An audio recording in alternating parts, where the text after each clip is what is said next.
We now respectfully invite Kalemamani Dr. G. Gnana Sambandhan sir to address this gathering and share his reflections with us.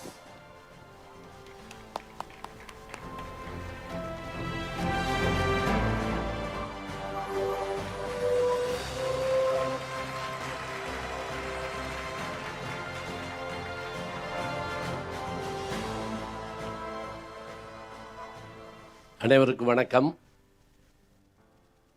தமிழ்நாட்டில் வணக்கம்னு சொன்னால் பதிலுக்கு வணக்கம்னு சொல்கிறது வழக்கம். அனைவருக்கும் வணக்கம். பேரன்பிற்கும் வணக்கத்திற்கும் மரியாதைக்கும் உரிய புகழும் பெருமையும் மிக்க எஸ்விஎஸ் வித்யா மந்திரனுடைய 12வது ஆண்டு நல்விழாவிலே என்னையும் ஒருவனாக அழைத்து பேசுவதற்காக நல்ல வாய்ப்பை தந்திருக்கக்கூடிய இந்த பள்ளியினுடைய சேர்மன் கேப்டன் கோபிநாத் தயாளன் ஒரு நல்ல கைதட்டு கொடுங்க. ஏன்னா அவர் கடல்சார் படிப்பு படித்து கடலிலே கேப்டனாக இருந்து பல்லாண்டு காலம் உலகம் முழுவதையும் சுற்றி வந்திருக்கக்கூடிய ஒருவர் என்றால் உங்களுக்கும் எனக்கும் கிடைக்காத படிப்பும் வாய்ப்பும் அவருக்கு கிடைத்திருக்கிறது. அவர் இன்றைக்கு தலைமையேற்று இந்த பள்ளியை தொடங்கியிருக்கிறார். இந்த கைதட்டுறதுக்கு ஏதாவது மிஷின் இருந்தால் போட்டு விட்றீங்களா? இந்த கோயிலில் இப்போ எல்லாம் மணி அடிக்கிறது இல்லை, பூசாரி ஒரு சுவிட்சை போடுறாரு, டனக்கு டக்குன்னு டக்குன்னு அடிக்குது. நான் கைதட்டுக்காக கேட்கலைங்க. இந்த இவ்வளவு பெரிய ஒரு கல்வி ஆலயத்தை உருவாக்க வேண்டும் என்ற எண்ணம் அவருக்கு தோன்றுகிறது என்று சொன்னால் அந்த எண்ணத்திற்காக நாம் என்ன செய்யணும்? ஒரு அங்கீகாரத்தை தர வேண்டாமா? அதுதான் வேணும். அவரோடு இருந்து இந்த நற்செயல்களுக்கெல்லாம் துணை நிற்கின்ற அவருடைய துணைவியார் அவர்கள், கரஸ்பாண்டன்ட் வணக்கத்துக்குரிய மேடம் விஜயசாந்தி மேடம் அவர்கள், விஜயசாந்தி கோபிநாத் அவர்கள், அவர்களுக்கு என்னுடைய அன்பு பாராட்டை மகிழ்வோடு தெரிவித்துக் கொள்கிறேன். அவங்க இப்போ நான் அந்த பிள்ளைகளுக்கு விருது கொடுக்குறப்ப அந்த குழந்தைகளுடைய பேரை கேட்டு அது சரியாக இருக்கான்னு பார்த்து எஸ்ஆர்னோ ஓகே அப்படின்னு அவங்க பேசுகிற போது அந்த குழந்தைகள் எவ்வளவு புன்முறுவலோடு பதில் சொல்லுதுங்கிறீங்க பாருங்க. அவர்களுக்கு என்னுடைய அன்பு பாராட்டை மகிழ்வோடு தெரிவித்துக் கொள்கிறேன். பள்ளியினுடைய முதல்வர் அவர்கள், பல்வேறு பள்ளியின் முதல்வர் அவர்கள், அதே போல் ஆசிரியர் பெருமக்கள், விருதுகளை பெற்ற ஆசிரியர் பெருமக்கள், அவர்களோடு சேர்ந்து அலுவலர்கள் அத்தனை பேரையும் மேடைக்கு அழைத்த கோபிநாத் அவர்களுக்கு என்னுடைய நன்றியை மீண்டும் தெரிவித்துக் கொள்கிறேன். ஏன்னா அவங்க இல்லைன்னா ஒன்றும் இல்லைங்க, முன்கள பணியாளர்கள் பேசினா மாத்திரம் பத்தாது. அவங்க இங்கே இப்படி உள்ளே வர்றப்ப என்கிட்ட என்ன கேட்டாங்க தெரியுமா? ஆனந்தி அப்பா தானே நீங்கள் அப்படின்னாங்க. இந்த இப்போ இதில் வந்துகிட்டு இருக்கு, அது சன் டிவியில் சிங்கப்பெண்ணின்னு ஒரு சீரியல் வருது. ஆமான்னு சொன்னோன்னே அவ்வளோ பெரிய ஒரு மகிழ்ச்சி. என் பொண்ணு கேட்டால் ரொம்ப வருத்தப்படுவா, என்னப்பா இப்படி சொல்கிறாங்க, இருக்கட்டுமா நீ பேசாமற அப்படின்னு. இங்கே அதே போல் 2 காவலர்கள் அவர்களை வரவேற்று அவங்கள அறிமுகப்படுத்தினார் எனக்கு. இவங்க இந்த பள்ளி தொடங்கினதுலேருந்து இங்கே இருக்கிறாங்க. அவங்க என்கிட்ட அப்படி கை கொடுத்து பார்க்குறப்ப எவ்வளோ சந்தோஷமாக இருக்குது தெரியுங்களா? பாருங்க, அங்கீகாரம் மாதிரி ஒரு பெரிய நிகழ்ச்சி நம்ம வாழ்க்கையில் கிடையாதுங்க. சமையல் பண்ணிட்டு, இப்போ சமையல் பண்ணுறோமான்னு தெரியல, முந்தியெல்லாம் சமைச்சு தட்டில் போடுவோம், இப்போ நெட்டில் போடுறோம். அதனால் நமக்கு ஒன்றும் புரியலை. அந்த சமைச்சு சாப்பிட்றப்ப இருக்கும் தெரியுமா? அதுவும் அந்த குழம்பையோ ரசத்தையோ ஊற்றிட்டு மனைவி கணவன் முகத்தை பார்க்குறாங்கன்னு வைங்களேன், அப்போ என்ன செய்யணும்? ஒரு புன்னகையோ ஒரு மகிழ்ச்சியோ நல்லா இருக்கே அப்படி சொல்லணும். மண்ணு மாதிரி உட்காந்து தின்னம்னு வச்சுக்கோங்களேன். ஒரு அம்மா பக்கத்து வீட்டுக்கார அம்மாட்ட கேட்டுச்சு, உங்கள் வீட்டுக்காரர் என்ன விரும்பி சாப்பிடுவார்? அது எதை போட்டாலும் திங்கும். இப்படி ஒரு ஜென்மத்தை பார்த்துருக்கமா? புலி புல்ல திங்காது, யானை மாமிசம் சாப்பிடாது. நம்ம என்ன வேணாலும் இங்கே பாருங்க, இறை உண்பதும் இனவிருத்தி செய்வதும் உலக உயிர்களின் இயற்கை. இறை உண்பதும் இனவிருத்தி செய்வதும் உலக உயிர்களின் இயற்கை. ரசனை மட்டுமே மனித இனத்துக்கே சொந்தமான ஒன்று. ஞாபகம், ரசனை. ரசனை என்ன? இந்த பாருங்க, இந்த மேடை அழகு, இந்த விளக்கு அழகு. நாங்கள் பொறுத்துறப்ப கொஞ்சம் ஆடிச்சு, அப்படி லேசா காத்து தான் இருந்தது, நின்று எரிகிறது பாருங்கள். இது ஒரு அழகு. அவருடைய அந்த முதல்வர் அறையிலையும் கரஸ்பாண்டனுடைய அறையிலையும் நான் போய் பார்த்தப்ப சேர்மன் அறையில் அங்கே இருந்த அந்த ஓவியங்களை பார்த்து ஒரு நிமிஷம் நான் வியந்து நின்னேன். சுற்றி இருக்கக்கூடிய இடத்த அப்படி வச்சிருக்கணுங்க. கலைமகள் ஆலயம்னா என்ன அர்த்தம்? அப்படி இருந்தால் தான் நமக்கு என்ன இருக்கும்? இந்த சில பேரை பார்த்தீங்கன்னா அவங்க வீட்டினுடைய இந்த ஆஃபீஸ் ரூமில் குப்பை கூட காலியாக இருக்கும். அவங்க டேபிள் முழுக்க குப்பையாக இருக்கும். பார்த்துருக்கீங்களா? அதாவது இது இங்கே இருக்கணும், அது அங்கே இருக்கணும். இந்த சுத்தம் அது ரெண்டும் இருக்காது. ஐயோ, அதை காட்டு கொடுமை என்னன்னா, இந்த நம்முடைய கதைகள் எல்லாம் நமக்கு எதுக்காக சொல்லித்தராங்க தெரியுங்களா? எதுக்காகன்னா அதில் ஒரு சின்ன நீதி இருக்குங்க. அதுக்காக இப்போ உதாரணமாக விக்ரமாதித்தன் கதைகள் என்னுடைய யூடியூப் சேனலில் நான் அதை சொல்லிட்டு வர்றேன். இப்போ என்னை பற்றி அறிமுகம் பண்ணுற போது கூட ரொம்ப அழகாக நல்ல ஆங்கிலத்திலும் நல்ல தமிழிலும் சொன்னார்கள். இந்த பரிசு பெற்ற குழந்தைகளில் ஒரு பையன் ஒரு குறிப்பிட்ட செகண்ட்ஸ்குள்ள 15 திருக்குறளை சொல்லி ஒரு தொலைக்காட்சியில் விருது பெற்றுக்காருங்க. அவர் திருக்குறள் உயரம் கூட கிடையாதுங்க, 2 அடி கூட கிடையாதுங்க. இதுக்கும் கை தட்டணுங்க, நீங்கள் வேற வழி கிடையாதுங்க. அது யார் வீட்டு பிள்ளையா இருந்தேன்னா அது என்ன ஏன் பேரனா உங்க இல்லை, நம்ம பிள்ளை ஏன் வச்சுங்க. திருக்குறள் சொல்லி இன்னும் சொல்லப்போனால் 1330 திருக்குறளையும் முழுவதும் ஒப்பிக்க கற்றுக்கொண்டால் நம்முடைய தமிழக அரசு அவர்களுக்கு கல்வி செலவை ஏற்றுக்கொள்கிறது. மறந்துடாதீங்க, தமிழ் எல்லாம் தருங்கிறதுக்கு அது ஒரு எடுத்துக்காட்டு. இப்போ நம்ம எதுக்காக சொல்கிறோம் அப்படின்னா, பிள்ளைகளுக்கு அதை கற்றுத்தரணும். நான் போகாத நாடு இல்லை, பார்க்காத ஊர் இல்லை, நான் பெரிய பணக்காரன்லாம் கிடையாது. அப்புறம் எப்படி நான் எல்லா இடத்துக்கும் போயிட்டு வந்தேன் அப்படி என்றால், நான் படித்த தமிழும் நான் கற்ற கல்வியும் என்னை உலகமெல்லாம் கொண்டு செல்ல வைக்கிறது என்று சொன்னால் இது போதுங்க. இப்போ அவங்களுக்கு தெரியும், ஒரு தடவை அமெரிக்கா போயிட்டு வரதா இருந்தால் 2 லட்ச ரூபா செலவாகும். பிஸ்னஸ் கிளாஸில் போனோம்னா 5 லட்ச ரூபா செலவாகும். நான் ஒரு 10 முறை போயிருக்கேன் அப்படின்னு சொன்னால் அது எப்படி போயிருப்பேன்? நான் என்னுடைய கல்வி என்னை கடல் தாண்டி அழைக்கிறது என்றால் நம்ம படித்தா போதுங்க. கற்றோருக்கு சென்ற இடமெல்லாம் சிறப்பு, அதுதான் முக்கியம். நம்ம நல்லா படிச்சுட்டா போதும், நம்மளை வரவேற்க யார் வேணாலும் தயாராக இருப்பாங்க. அதுவும் அந்த விமான நிலையம் முழுவதும் வரவேற்கிறதுக்கு நிற்கிற கூட்டத்தை பார்க்குறப்ப என்ன சந்தோஷம் தெரியுமா? அது எனக்கு கிடைத்ததாக நான் நினைக்கவில்லை. நான் கற்ற தமிழுக்கு, என் ஆசிரியர்களுக்கு, என் தாய் தந்தையருக்கு, என் குடும்பத்திற்கு, நம் நாட்டிற்கு, நம்முடைய இந்தியாவிற்கு கிடைத்த புகழாகவே நான் கருதுவேன். அதானுங்க உண்மை. இந்த பிள்ளைகள் நாளைக்கு விருது பெற்று வந்தா அது நமக்கு எவ்வளவு பெரிய பெருமையை தரும் யோசிச்சு பாருங்க. நான் முதல்ல சொன்ன பார்த்தீங்களா, கதை சொல்ல பழகணும், பிள்ளைகளோட கொஞ்ச நேரம் பேசணும். பள்ளிக்கூடம் விட்டு பிள்ளை வந்த உடனே அப்படியே திருப்பி டேக் டைவர்ஷன் அப்படின்னு என்ன டியூஷனுக்கு அனுப்பப்படாது. கொஞ்ச நேரம் பேசணும், பிள்ளையோட பேசணும், பிள்ளையோட கொஞ்ச நேரம் பார்த்து விளையாடணும்.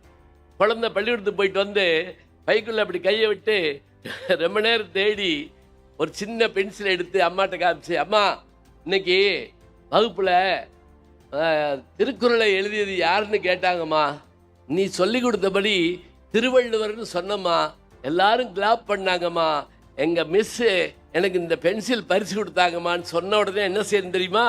அப்படியாடா கண்ணா அப்படின்னு சொல்லி பாராட்டி தூக்கி கன்னத்துல முத்தமிடணும்.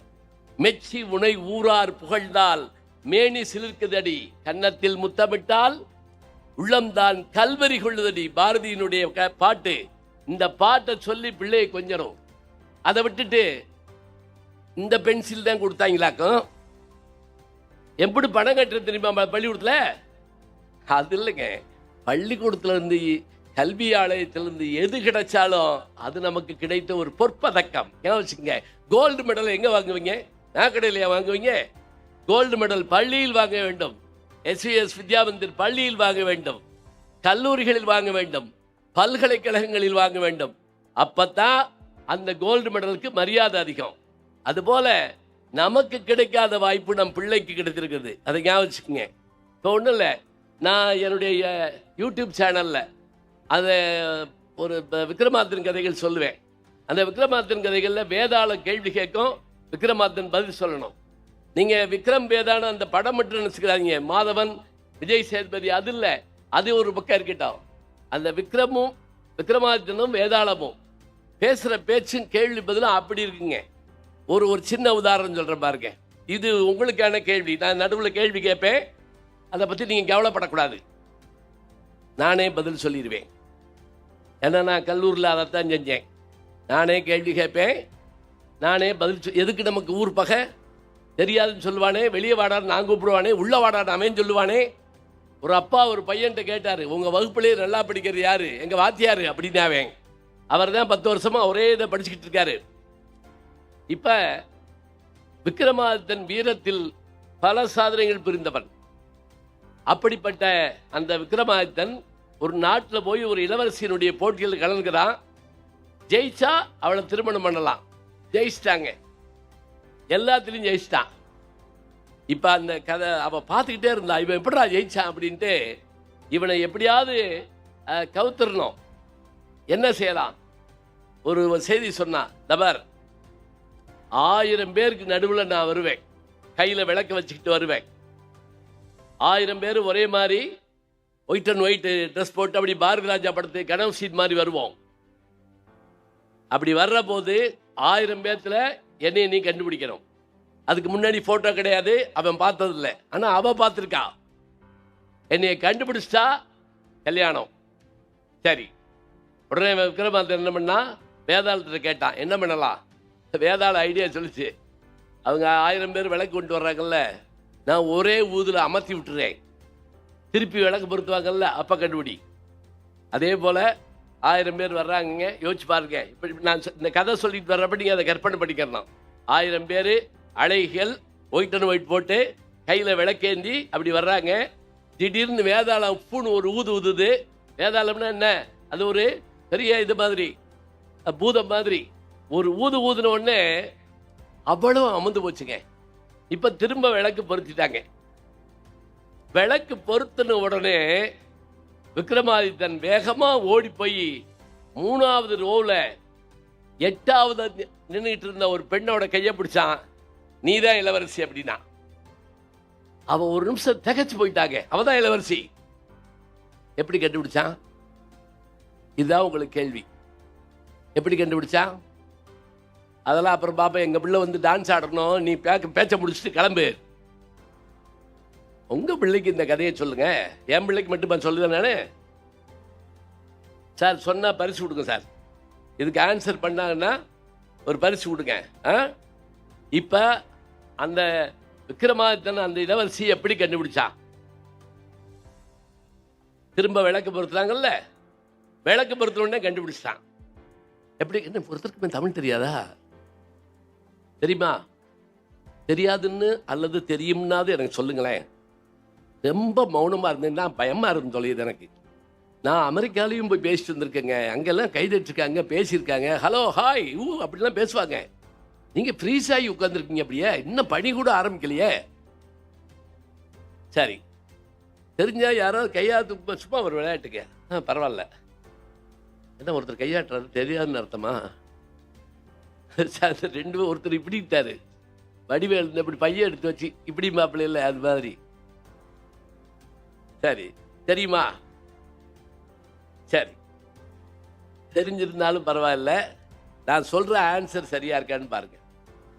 சரியா? இப்ப அவங்க விளக்கு அமர்ந்துட்டு திருப்பி பொறுத்துறப்ப விக்ரமாதித்தன் போய் கண்டுபிடிச்சான்ல.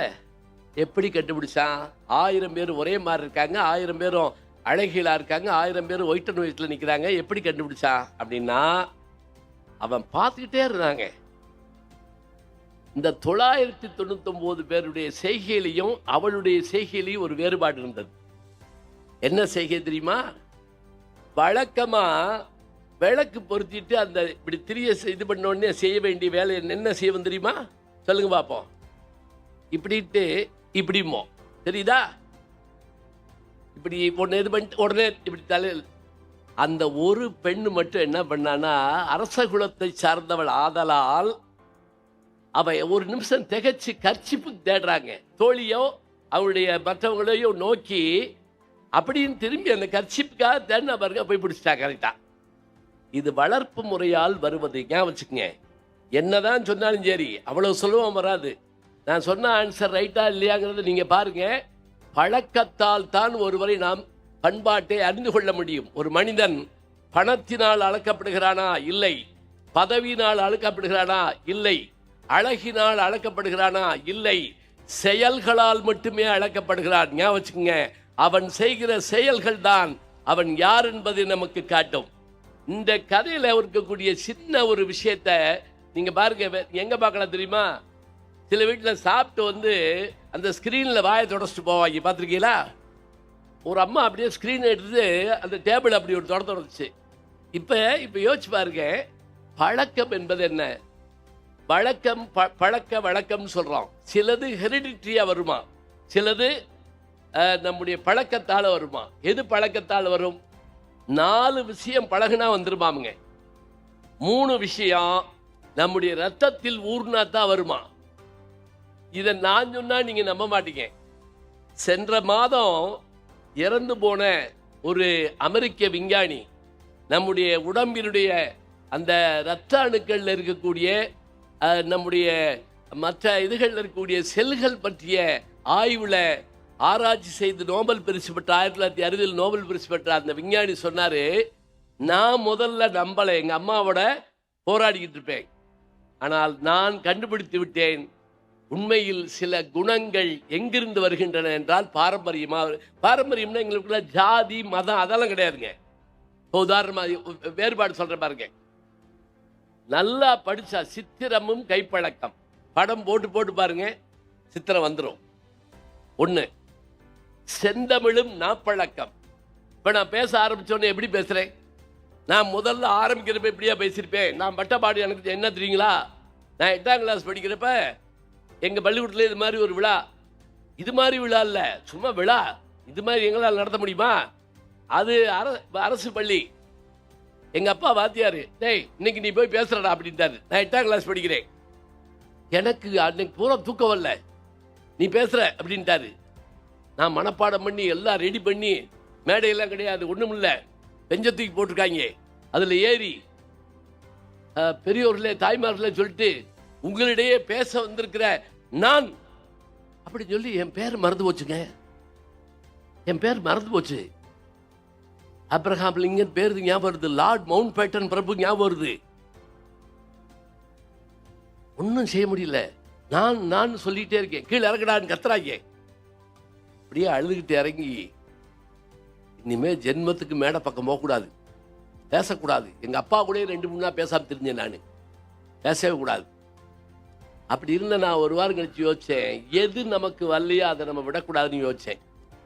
2000ஆவது ஆண்டு மில்லினியம் ஆண்டு சிங்கப்பூர்ல 20,000 பேர் கொண்ட ஒரு அரங்கில் நான் பேசுறப்ப பின்னாடி பெரிய ஸ்கிரீன்ல என் உருவம் தெரிகிற மாதிரியான இடத்துல 1 மணி நேரம் தமிழனுடைய மரபு கலாச்சாரம் நகைச்சுவை என்று நான் பேசி முடிக்கவும், அந்த நாட்டு வழக்கப்படி அந்த 25,000 பேரும் எழுந்து நின்று கைதட்டினார்கள் பாருங்கள்.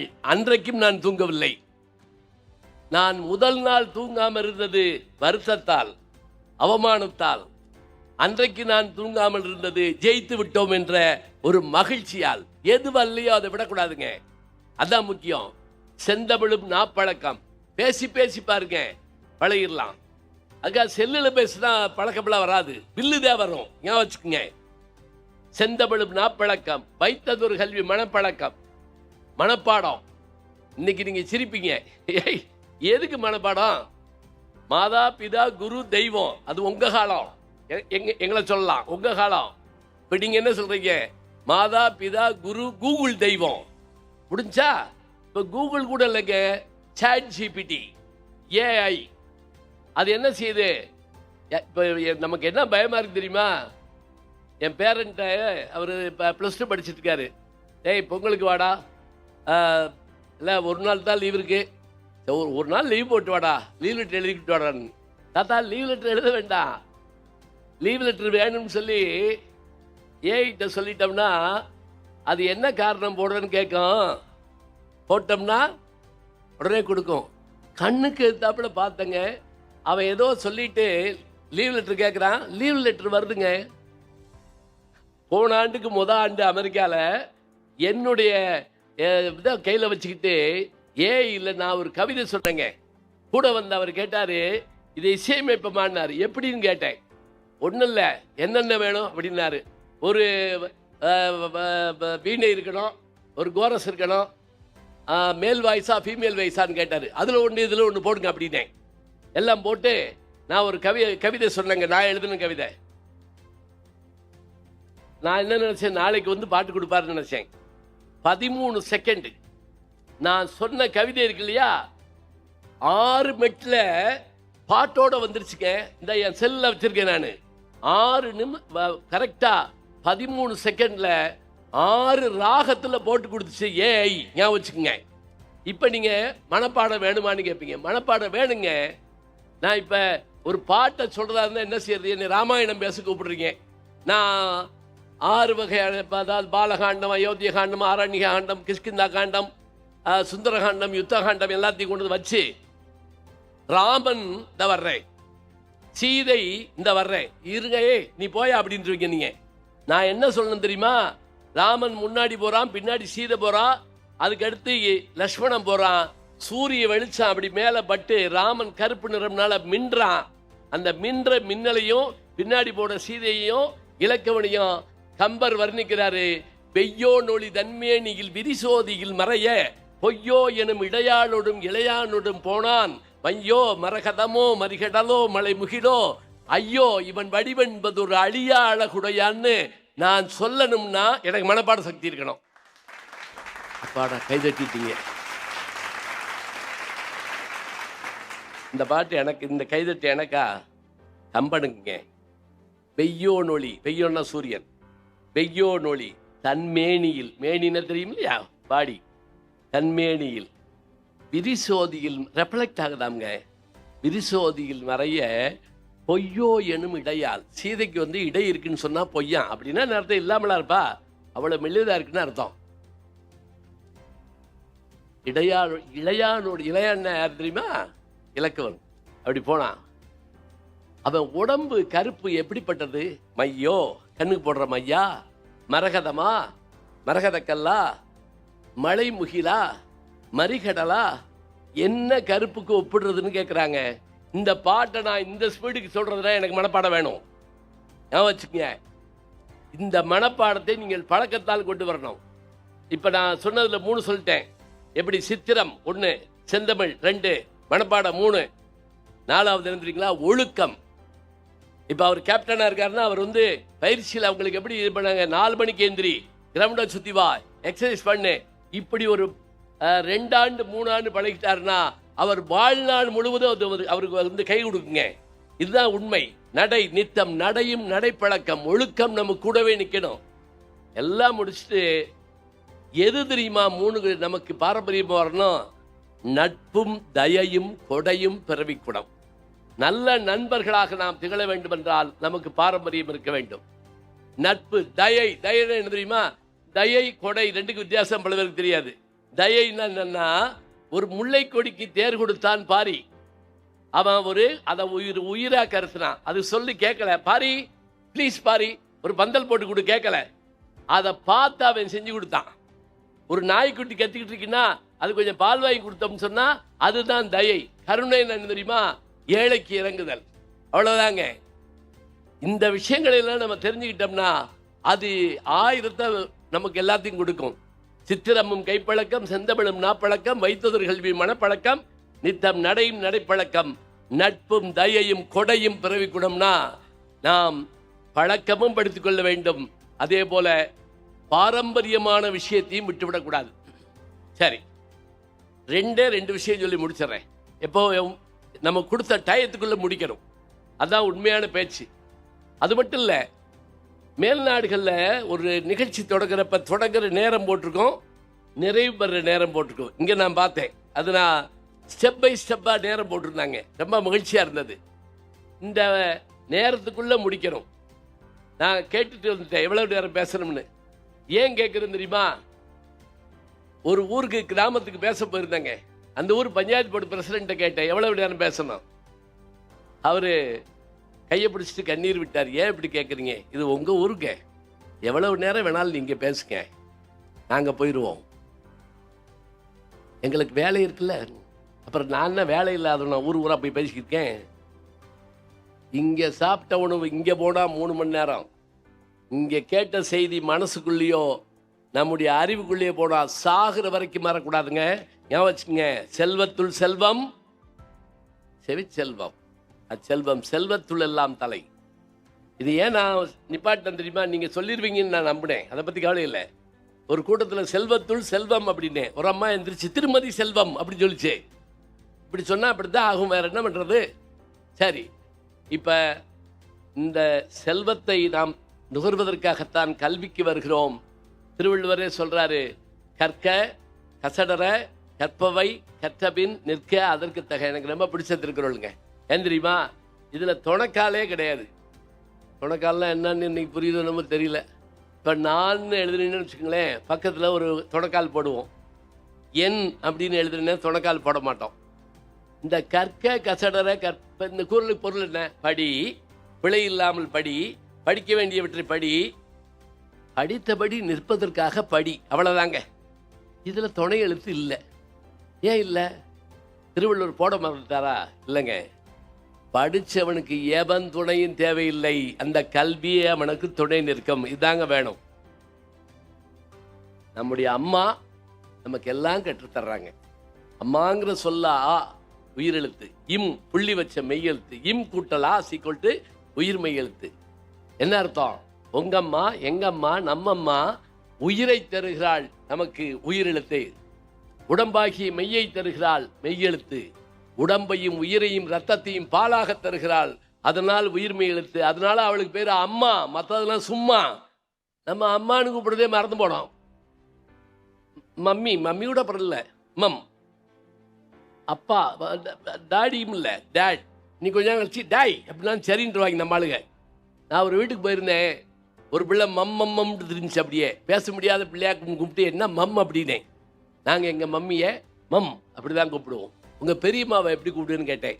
மேக்சிமம் அப்படி கூப்பிடுவாங்க. சின்னம்மாவை மினிமம். விளக்கும் குடும்பம் இருக்கட்டும். அப்போ தாய் என்பவள் எப்படிப்பட்டவள் என்றால் நமக்கு எல்லாம் கற்றுத்தருவள். அவள் தான் முதல் ஆசிரியை. அடுத்து அப்பா, அவர் என்ன செய்கிறாருன்னு தெரியாதுங்க, ஆனால் எல்லாம் செய்வாருங்க. சமீபத்தில் ஒரு சின்ன இது பார்த்தேன், இதில் யூடியூப்பில் பார்த்தேன்.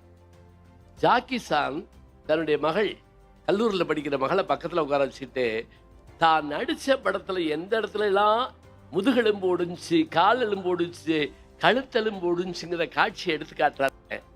அந்த பொண்ணு தேம்பி தேம்பி அழுதுகிட்டே கண்ணீரை தொடச்சிக்கிட்டு பார்க்குதுங்க. ஏன் தெரியுமா? இப்படியெல்லாம் கஷ்டப்பட்டு தான் இந்த அப்பா புகழ பெற்றாரா?